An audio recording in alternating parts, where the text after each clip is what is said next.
Who told the Prophet that the buildings in Mecca would reach the tips of the mountains? Like, who could have imagined that in the 7th century, to have skyscrapers that reached the tips of the mountains? Who told the Prophet ﷺ that the mountains of Mecca would have tunnels? إِذَا بُعِجَتْ كَضَائِمُ مَكَّةَ. I mean, it's in a hadith. So who told the Prophet ﷺ that? Who told the Prophet ﷺ that women would wear spandex towards the latter days? Because they didn't understand that hadith, kasiyatun ariyat, dressed and undressed at the same time. We understand that, unfortunately, right? I mean, we understand that. But who would have understood that in the 7th century Arabia? Read the tafsir, they didn't understand it. They're like, how could you be dressed and naked at the same time? So they said things like, kasiyat fi dunya, ariyat fil akhirah. Everybody's ariyat fil akhirah on the Day of Judgment. We now know what that means. The Prophet ﷺ said that people would walk in marketplaces, badiyatul afkhad, with their thighs bare. Civilized people never do that. Primitive people don't create marketplaces. Primitive people barter.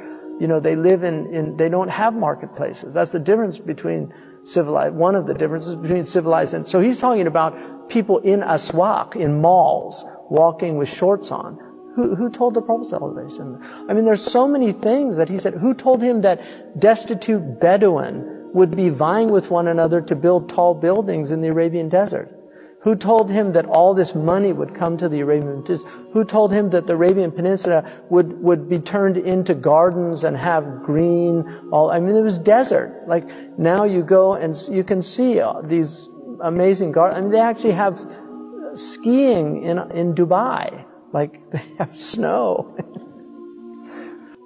It's not like Nostradamus, you know, where it has to be interpreted. These are like clear signs. He said, Al-mataru sayakunu qayda. Like, rain would be acidic. Qayd means to burn. Who told him about acid rain? And then who told him, sallallahu alayhi wasallam, about, I mean, we know, I'm just saying rhetorically, you know, that these for us, these are all signs. He said, وَالْوَلَدُ غَيْدَ. The child would be filled with rage. Children would be filled with rage. It's amazing.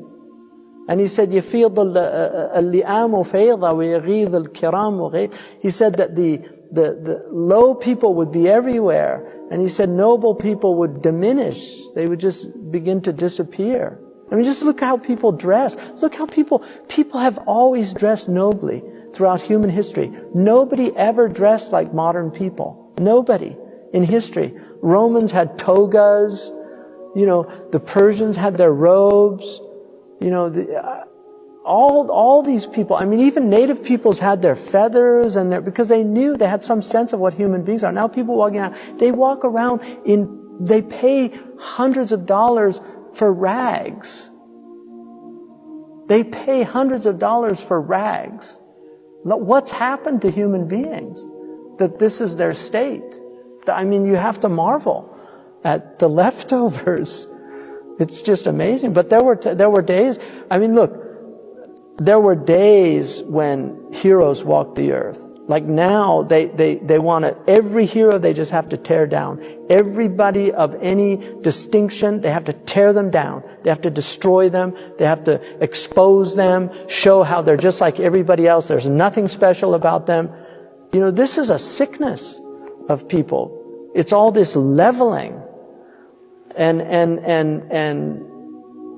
you know, there were great people, and I've sat with sanctified souls. I know it. I've been in their company. I've been in their presence. I've felt their hal, you know. So these are real. They're real.